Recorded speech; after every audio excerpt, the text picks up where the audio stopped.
Hi, this is episode number 11 in Paper World Tutorials. And in this episode we'll take a look at another tool inside Paper World, which is Layered Element Creator. This creator makes it easy to create highly detailed layered animations and can save hours and days of your time. Everything can be controlled with sliders, so it's really easy to use.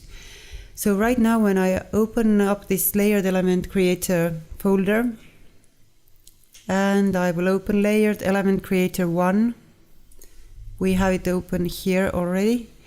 Here are these three shapes layered, and when I click here to reveal the source name, we can see that all these three layers here are the same. Now I will replace these with another element, and this is exactly how to use this creator. To start with replacing these middle layers here.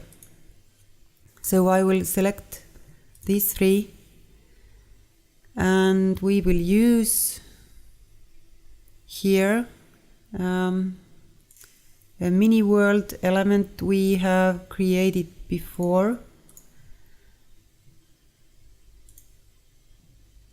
And it's in custom 5 element, and I will replace these three layers with this. So Alt or Option dragging and releasing will replace these layers. Okay, and now we can use the controls under this first controls layer to change the look of this layered element. The first 6 are shadow controls, and with these you can control all the properties of the shadow.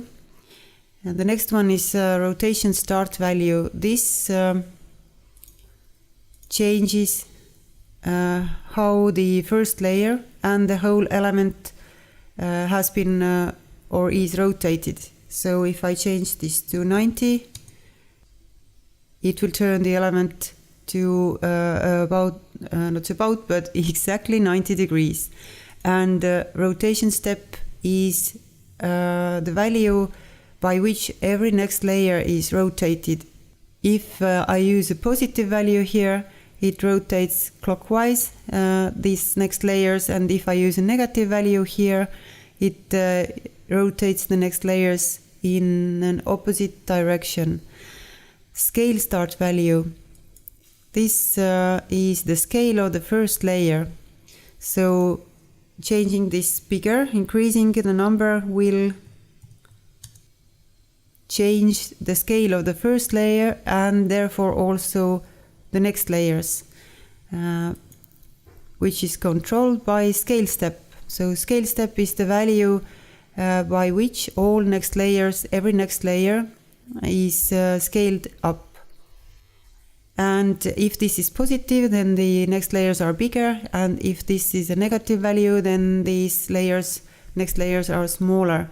And you may want to use this, or usually use the negative value here when you use this for circular world. So I will show you if I put here like minus 15.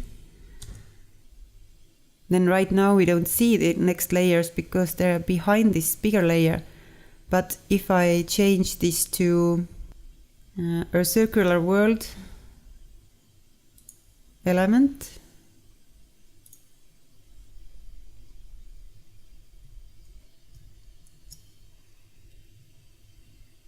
so I will replace these three,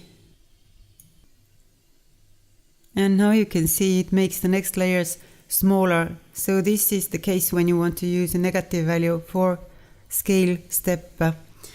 So let's do an undo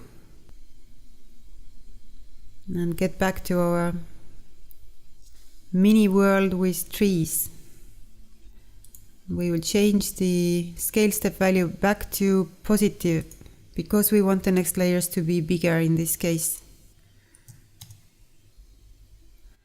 So all these controls, with these you can change the whole look of this layered element, and we can also animate all these controls, which creates a really interesting result. if you combine different animations, just scaling up the animating up the scale step value or rotation step value. And then right now we only have 3 layers here, but by selecting this middle layer where the marker comment says duplicate this for more layers, we can duplicate this as many times as we like to create an even more layered element.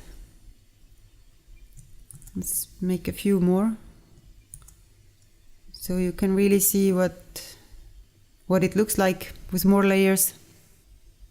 So we will also change, so right now there's not so much variety, these all are rotated by the same value. We will change the rotation step to 10.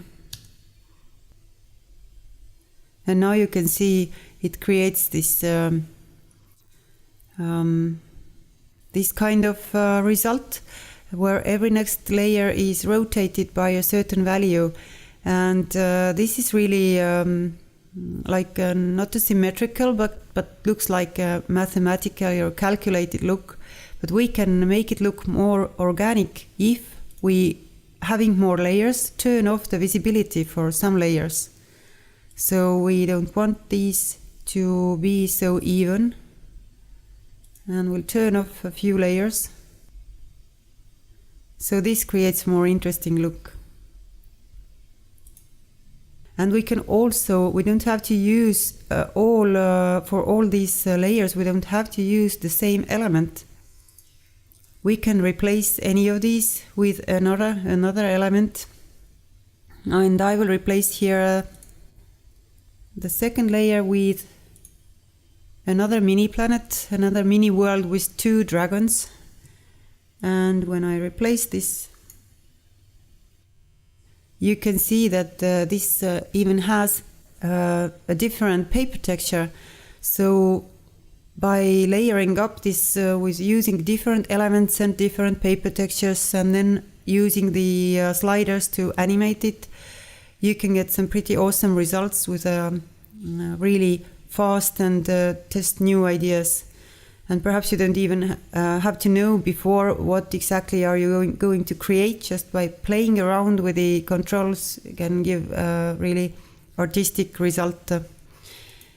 And you can also animate the shadow direction, like a changing light source, or making it appear from almost white to a dark shadow.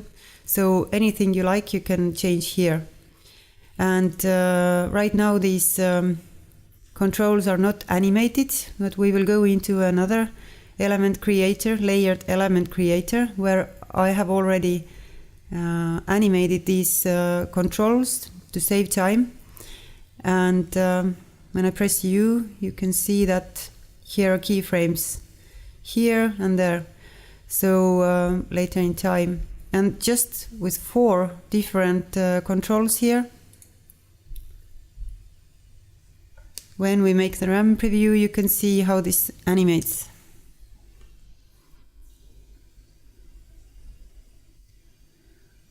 So you can see we have here used different elements, this dragon planet and then also the mini world with trees. And these also have different paper textures. And then I have added a black tint to some of the dragon layers here. So it even adds even more layered look to this element. And also I have turned off the visibility for this one dragon planet layer. And then also right now these dragons, they are animated shapes inside this element. So right now when they are moving, they do it exactly the same way, like timed exactly the same. But to change this, I can drag a few of the dragon planet layers backwards in time. So the animation is not exactly the same for this layer and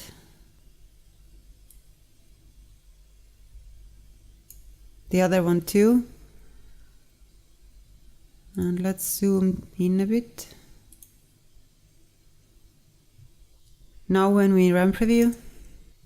So now when viewing this, we can see that the dragons are not animating exactly the same way in time. They are moving a little differently, and this is another way to add more interest to your animated element. And combining this layered element creator with animated shapes, different paper textures and colors, we can get some really interesting results in a really short time. So this is the purpose of this tool, to save your time and to help you create awesome artwork. And in the next episode, we will make a storybook to paper world transition effect. Thank you for watching this episode, and if you like this tutorial, you can click that subscribe button below, and then you will get notified when we add more tutorials to this channel. Thank you. Bye.